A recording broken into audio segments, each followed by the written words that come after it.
Hello friends, welcome to computers academy. मैं M S Soda आपके सामने हाजिर हूँ फिर से कंट्रोल फ्लो स्टेटमेंट पीजीटीसीएस की नेक्स्ट क्लास लेकर, जिसमें कंट्रोल फ्लो स्टेटमेंट पढ़ेंगे।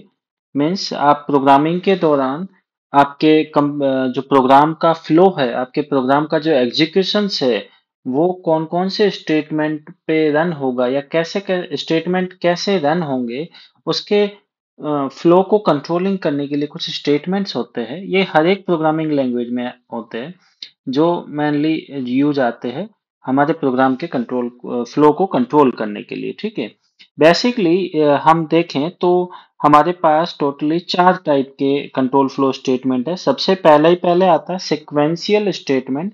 सिक्वेंशियल स्टेटमेंट का मतलब होता है नॉर्मली जो आपका प्रोग्राम लिखा होता है वो सिक्वेंशियल स्टेटमेंट में होता है, यानी कि उसमें जैसे आपने लिख दिया प्रिंट हेलो,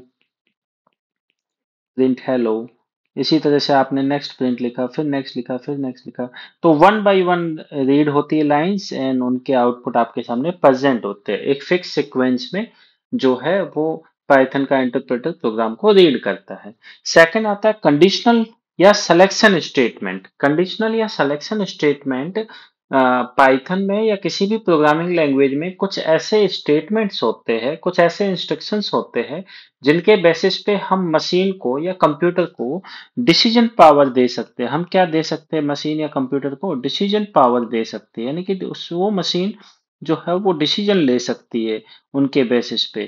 तो ऐसे जितने स्टेटमेंट जिनके बेसिस पे डिसीजंस क्रिएट किए जा सके वो सारे होते हैं कंडीशनल सिलेक्शन स्टेटमेंट। इनके अलग अलग नाम है, कंडीशनल भी कहते हैं लोग इन्हें, सिलेक्शन स्टेटमेंट भी कहते हैं, इन्हें ब्रांचिंग स्टेटमेंट भी कहते हैं। ये सारे नाम हैं। ये तीन प्रकार के होते हैं। इनमें एक आता है सिंपल इफ एल्स और if elif and else statements. ये तीन टाइप के कंडीशनल स्टेटमेंट होते हैं। नेक्स्ट वन आते हैं हमारे पास इटरेटिव या लूपिंग स्टेटमेंट। पाइथन के प्रोग्राम में जब कोई स्टेटमेंट या जब किसी का वर्क को टास्क को आपको अगेन एंड अगेन रिपीट करना हो, तो उस प्रोसेस को कहा जाता है इटरेट करना, रिपीटेशंस करना। रिपीटेशंस के लिए हम यूज लेते हैं पाइथन में लूपिंग का। लूपिंग जस्ट लाइक अ साइकिल होता है जो एक फिक्स कंडीशन तक घूमता रहता है। एक फिक्स कंडीशन तक यूं ही घूमता रहेगा, जब तक कि वो कंडीशन ट्रू है तब तक वो यूं ही घुमाता रहेगा इंस्ट्रक्शंस को। जैसे कंडीशन फॉल्स होगी वो आउट हो जाएगा। ठीक है, दो प्रकार के स्टेटमेंट है इसमें, for loop and while loop। And the next one is the jumping statement, जिन्हें ट्रांसफर स्टेटमेंट भी कहते हैं और कई जगह पे इन्हें जो है वो लूप कंट्रोल स्टेटमेंट भी कहते हैं। क्या कहते हैं? Loop control statement. ये जो एडिशनल नाम बता रहा हूँ ये स्पेशली याद रखना, लूप कंट्रोल स्टेटमेंट भी कहा जाता है। तीन प्रकार के होते हैं, कंटिन्यू, ब्रेक एंड पास। इन तीनों के बेसिस पे हम लूप को भी कंट्रोल कर सकते हैं और अपने प्रोग्राम को के फ्लो को एक जगह से दूसरी जगह ट्रांसफर भी कर सकते हैं, या जिन्हें जंपिंग भी कहते हैं। चलिए, अब हम देखते हैं हमारे पास जो इन स्टेटमेंट्स का जो बेसिक रूटीन्स है। आप देखोगे तो सिक्वेंशियल में जैसे ये है वन बाय वन यूं ही चलते रहते हैं, और कंडीशनल में आपके पास ये कंडीशंस होगी, या तो उसमें एक साइड ट्रू होगा एक साइड फॉल्स होगा, किसी भी एक पार्ट में जाएगा। लूपिंग के अंदर यूं हम चलते रहते हैं, बस ये यूं ही घूमता रहेगा। जैसे ही आपका ये स्टेटमेंट कंप्लीट हो जाएगा, कंडीशन फॉल्स होगी तो स्टॉप हो जाएगा प्रोग्राम का एग्जीक्यूशन। इस तरह से कंडीशनल स्टेटमेंट या ये कहें कंट्रोल फ्लो स्टेटमेंट रनिंग होते हैं। अब कंट्रोल फ्लो स्टेटमेंट में हम सबसे पहले देखते हैं कंडीशनल स्टेटमेंट या सिलेक्शन स्टेटमेंट। ऐसे स्टेटमेंट्स में सबसे पहला है इफ स्टेटमेंट। इफ स्टेटमेंट क्या होता है? तो इफ स्टेटमेंट का यूज जो है वो टेस्ट स्पेसिफिक कंडीशंस को टेस्ट करने के लिए किया जाता है। यदि कंडीशन ट्रू होगी तो इफ के ब्लॉक में लिखा हुआ स्टेटमेंट एग्जीक्यूट होगा, अदरवाइज नहीं होगा। बाकी अभी तक आप जितनी प्रोग्रामिंग लैंग्वेजेस पढ़ी है उसमें ब्लॉक बनाने के लिए कर्ली ब्रेसेस का यूज होता है। पाइथन में ब्लॉक बनाने के लिए इंडेंशंस का यूज होता है, इंडेंट का यूज है ना। इंडेंट का मतलब ये होता है कि इसमें जैसे कॉलन लगेगा, कॉलन के बाद क्या होगा, नेक्स्ट स्टेटमेंट जो है वो इतना इनर ब्लॉक में लिखा जाएगा। एक एग्जांपल हम यहाँ देखेंगे सिंटेक्स के साथ में। उससे पहले हम इसका एक फ्लो चार्ट देखते हैं कि आपका प्रोग्राम जैसे एग्जी स्टार्ट होगा, स्टार्ट होते क्या चेकिंग होगी, कंडीशन। यदि कंडीशन जो है वो होगी क्या, ट्रू। ट्रू होने पे वो आ जाएगा इस ब्लॉक के अंदर, और इस ब्लॉक के अंदर आकर यहाँ से ऐसे स्टेटमेंट फॉल्स तक जाएगा। यदि ये कंडीशन फॉल्स होगी तो डायरेक्टली स्टॉप हो जाएगा पार्ट। Is that clear? अब हम देखते हैं इसका एक सिंटेक्स। सिंटेक्स में आप देखो पहले इफ लिखा जाएगा, इफ के जस्ट पास में कंडीशन या एक्सप्रेशन लिखा जाएगा, फिर ये जो सिंबल लगता है इस सिंबल को हम कहते हैं कॉलन। और कॉलन लिखने के बाद आप देखो थ्री करेक्टर्स, 1 2 3 करेक्टर्स का गैप छोड़ के इसके अंदर के स्टेटमेंट्स लिखे जाते हैं। इन स्टेटमेंट्स को हम ये कहते हैं कि ये जो है इफ ब्लॉक के अंदर का पार्ट है। ठीक है। यदि कोई आपने लाइनें इफ के बिल्कुल इक्वली लिखे हैं तो वो बाहर की साइड माने जाएंगे, और यदि आपने 3 करेक्टर्स या एक टैब देकर लिखा है तो वो सारा इफ के अंदर माना जाएगा। क्लियर? एक एग्जांपल देखते हैं।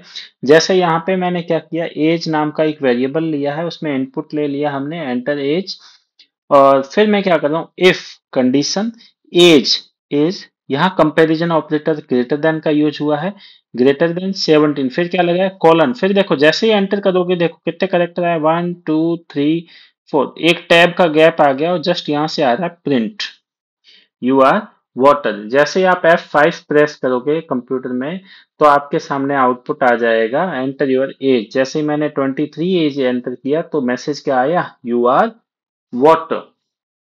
और यदि आप 17 से कम कोई भी ऐड करोगे तो कोई मैसेज आपको प्रोवाइड नहीं होगा। इस दर के लिए इस तरह से इफ स्टेटमेंट वर्क करता है। ये सिंपल इफ है, इसको हम लूप के अंदर भी यूज ले सकते हैं। किसी लूप के अंदर मैक्सिमम यूज लिया जाता है, कई बार कुछ ऐसे प्रोग्राम्स एग्जीक्यूशन करने पड़ते हैं जिनमें हमें इफ स्टेटमेंट यूज लेने पड़ते हैं, है ना। तो हम लूप के साथ भी इसका यूज कर सकते हैं सिंपल इफ का। ठीक। नेक्स्ट हमारे पास आता है इफ एल्स स्टेटमेंट। देखो यहाँ पे दो चीजें आएगी। एक तो हो गया इफ, जो क्या शो करता है कि कंडीशन ट्रू है या फॉल्स है। ट्रू है तो इफ वाला ब्लॉक रन हो जाता, फॉल्स होने पे कुछ नहीं हो रहा था। तो हमने क्या किया, हमारे पास अब एल्स आ गया। एल्स का मतलब होता है फॉल्स पार्ट को रिप्रेजेंट करता है एल्स अपने आप में। ठीक है, ये सिमिलियर है इफ के, बस इसमें यही है, it also provide the block of the code for the false case. यदि फॉल्स हो जाती है कंडीशन तो उसके लिए भी इसने एक ब्लॉक दिया है, या तो वो रन होगा या फॉल्स वाला पार्ट रन होगा। क्लियर? इसमें ऐसे है देखो, कंडीशन, यदि कंडीशन ट्रू हुई तो एक स्टेटमेंट जो यहाँ लिखा है ये रन होगा और प्रोग्राम बंद हो जाएगा। यदि स्टेटमेंट फॉल्स हुआ तो एल्स वाला ब्लॉक रन होगा और प्रोग्राम क्लोज हो जाएगा। क्लियर? अब देखो इसके स्टेटमेंट में इफ एक्सप्रेशन उसके बाद स्टेटमेंट। देखो इफ के साथ हमेशा कंडीशन लिखी जाएगी, ये आप ध्यान रखोगे। इफ के साथ हमेशा क्या लिखी जाएगी, कंडीशन लिखी जाएगी। एल्स के साथ में कोई कंडीशन नहीं आएगा, सीधा कॉलन लिखकर आप इसके स्टेटमेंट लिख दोगे, क्योंकि एल्स अपने आप में फॉल्स पार्ट को शो करता है और फॉल्स पार्ट के लिए कोई कंडीशन नहीं होती। कंडीशन ट्रू होती है और फॉल्स होने पे अपने आप यही आ जाएगा प्रोग्राम। क्लियर? इसका एग्जांपल देखो, हमने एक नंबर लिया है, नंबर इनपुट लिया, नंबर इनपुट लेकर हम क्या कर रहे हैं, इफ में हमने क्या लिखा, एन रिमाइंड बाई 2। इस लाइन का मतलब क्या होता है कि एन को रिमाइंड किया 2 से, मतलब एन में 2 का भाग दिया।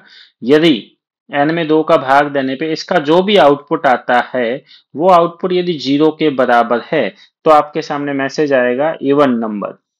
यदि ये आउटपुट 0 की जगह कुछ और नंबर है तो आउटपुट आएगा ओड नंबर। क्लियर?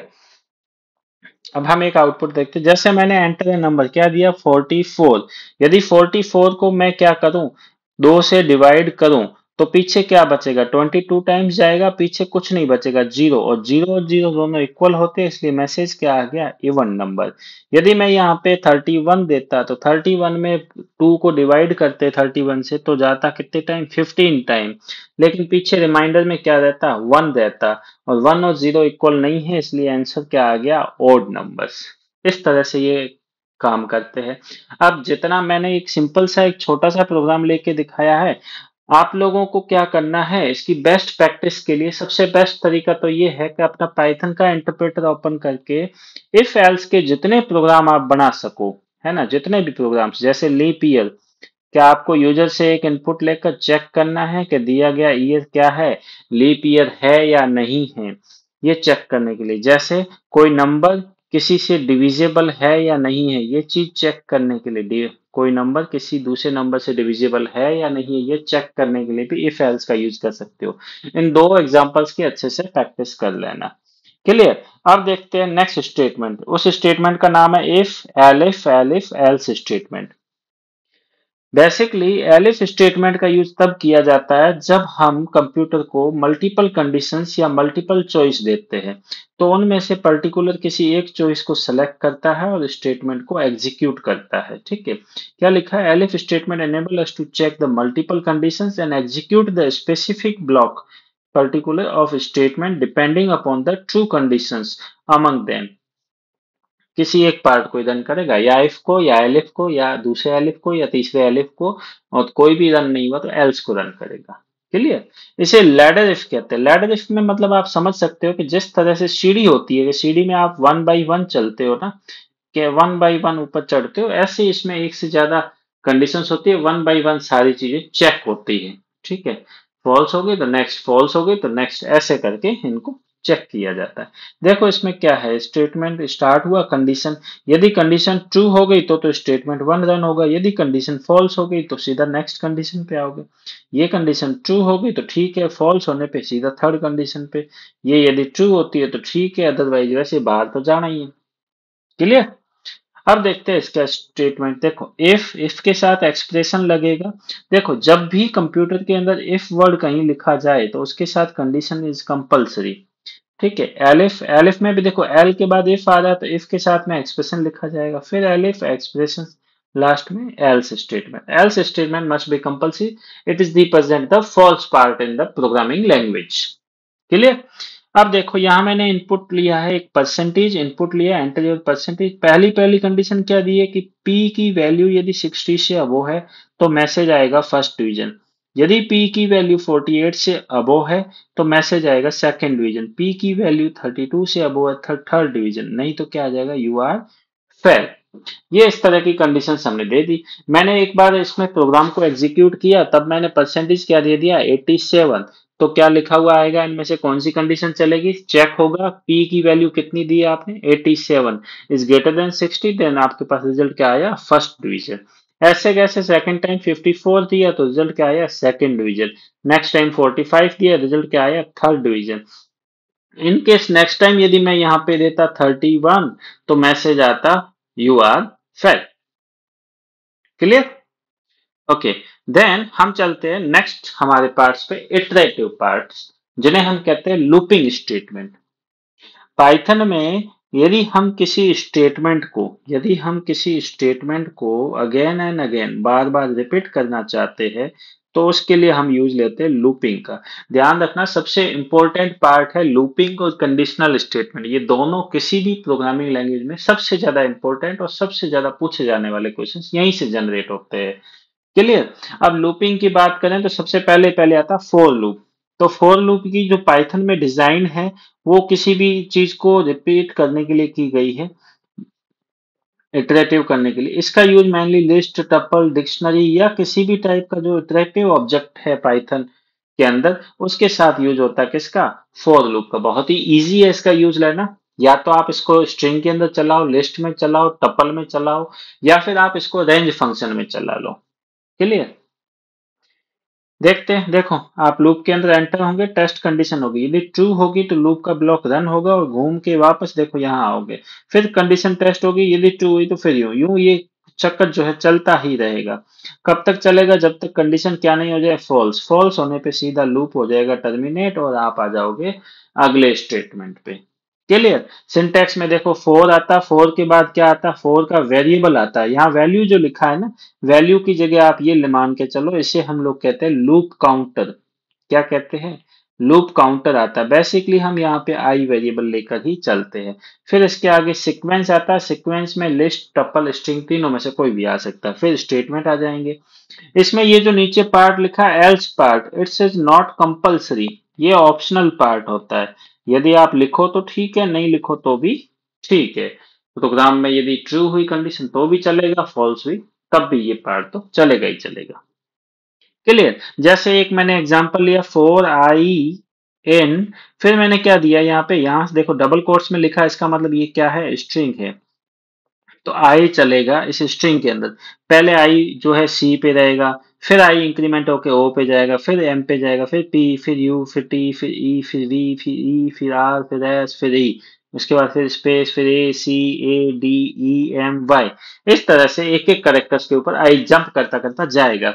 अब क्योंकि यहाँ पे आपने डायरेक्ट प्रिंट लिखा आई, तो उसमें जो प्रिंटिंग होगी वो यूं होगी, COMPU, ऐसे कंटिन्यू होगी एक एक लाइन में एक एक करेक्टर्स, ठीक है। और लास्ट में लिखा आएगा बाय।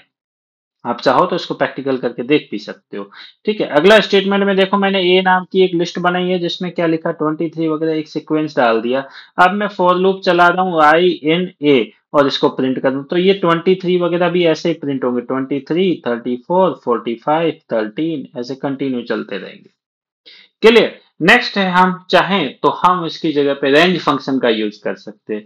नेक्स्ट स्लाइड में रेंज फंक्शन के बारे में और पढ़ा रहा हूँ। रेंज फंक्शन में हमने जैसे 11 लिखा तो 0 से लेकर ये 10 तक लूप चलेगा। अब 0 से 10 तक चलने में आई को मल्टीप्लाई करेगा 2 से। फर्स्ट टाइम मल्टीप्लाई किया 0 आएगा, सेकंड टाइम में 2 आएगा, फिर 4 आएगा, फिर क्या आएगा, 6 आएगा। ऐसे करके आप जो है 20 तक चलोगे और ये बन जाएगी 2 की टेबल। क्लियर। ठीक है, अब हम देखते हैं नेक्स्ट, हमारे पास आता है रेंज फंक्शन। रेंज फंक्शन बहुत ही इंपॉर्टेंट फंक्शन है। इसमें 3 एस का यूज होता है। पहले एस का मतलब होता है स्टार्ट, दूसरे एस का मतलब होता है स्टॉप, और तीसरे का मतलब होता है स्टेप। ठीक है, कितना गैप आएगा, ये कह सकते हैं शुरू कहां से होना, एंड कहां करना, और कितना गैप देना है। अब range function basically use range create करने के लिए किया जाता है, लिस्ट या टपल को बनाने के लिए भी इसका यूज होता ही है, और ज्यादातर फॉर लूप के साथ होता है। इसका यूज होता है सीरीज को क्रिएट करने के लिए किया जाता है। रेंज 10 लिखा, इसका मतलब 0 से 9 के बीच की एक सीरीज क्रिएट करेगा। हम इसमें जो है स्पेसिफिक दे सकते हैं कुछ चीजों को, स्टार्ट, स्टॉप एंड स्टेप दे सकते हैं साइज।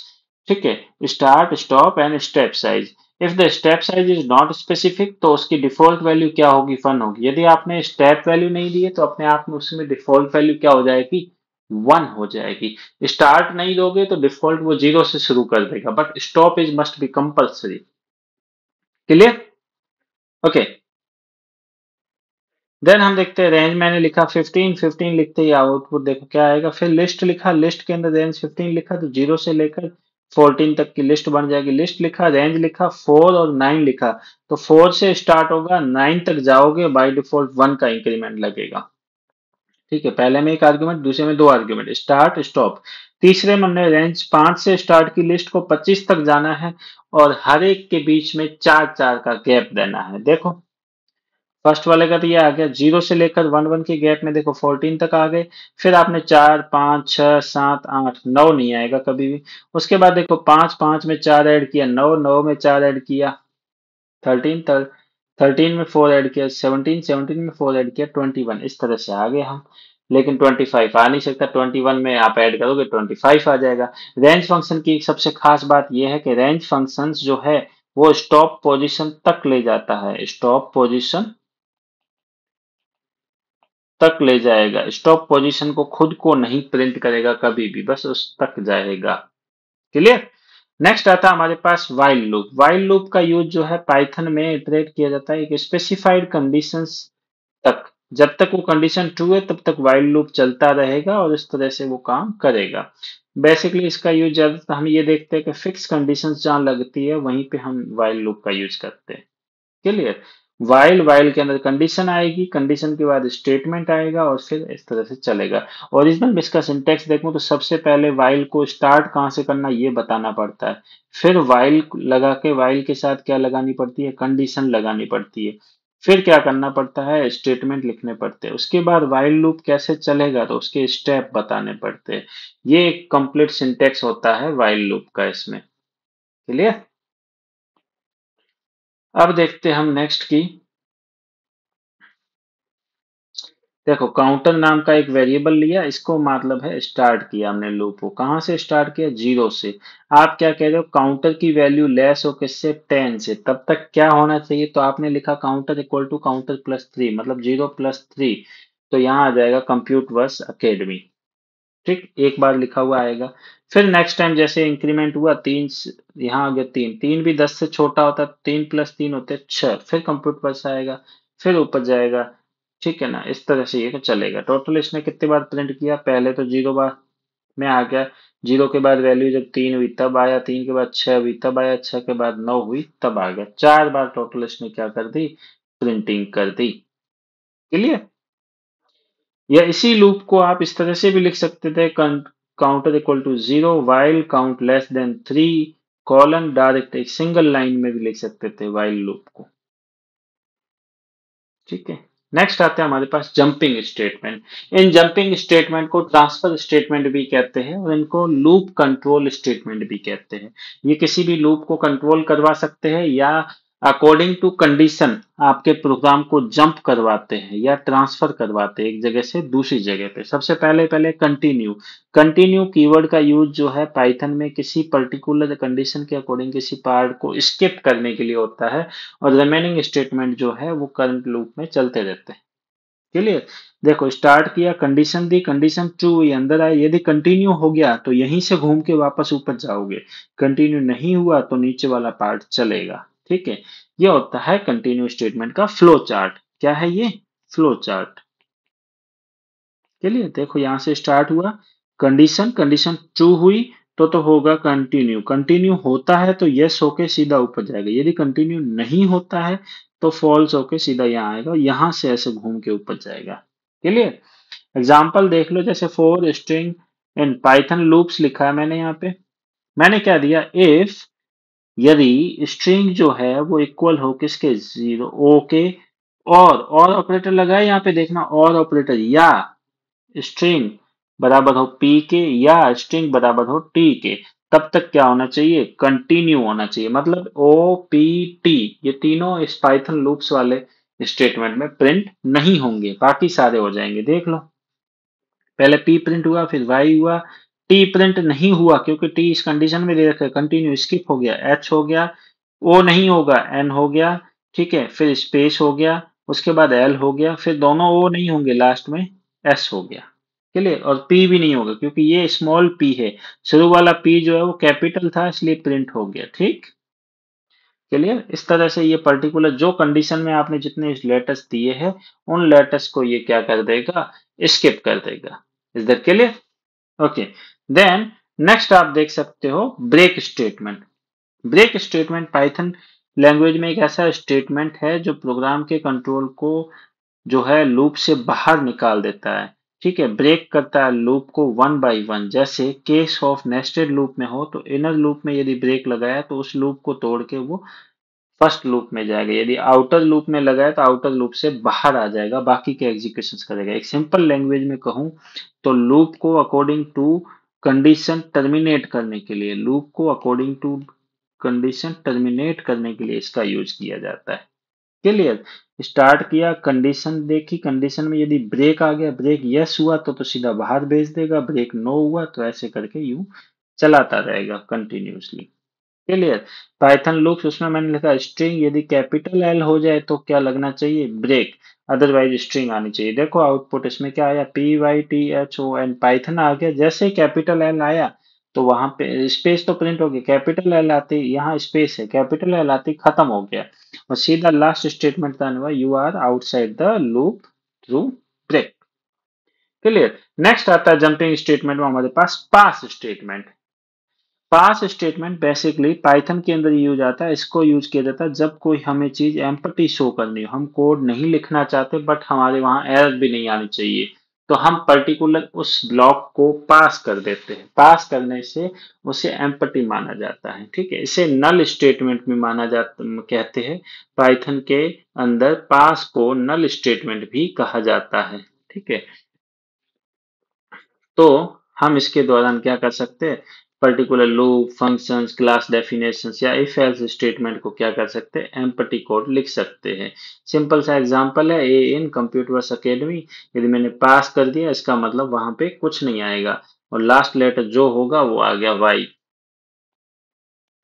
वाई के बाद लूप चला ही नहीं था तो लास्ट यही स्टोर था। क्लियर?